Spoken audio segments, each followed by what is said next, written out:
The Middle East Studies program, offered by the School of Global Affairs and Public Policy, really offers students the opportunity for an in-depth immersion in the study of one of the most important regions in the world, the Middle East. And this from the heart of the Middle East, Cairo.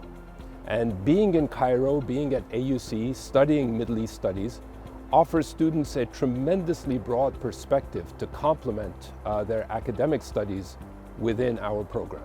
The Middle East program is a multidisciplinary program of study. So students acquire a background in politics and government, in economics and the global political economy, in history, in sociology and anthropology, and also in international relations and global affairs.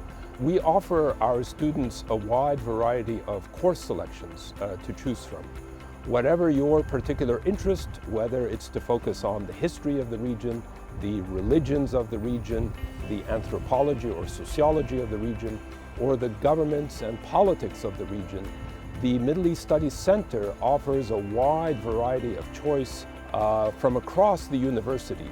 Our students have moved on to very successful careers in fields such as journalism, such as government, such as international civil servants. We have students who work both in the United Nations, in the League of Arab States, other international organizations. We have students who pursued very successful careers in advocacy and non-governmental organizations. Consultancy is a major field that is very much has a demand for people who specialize in this very important region. We very much hope you can take an interest in our program. I think you will find it both to be rewarding academically and hopefully with respect to your future career path. And we look forward to seeing you in the Middle East Studies Center.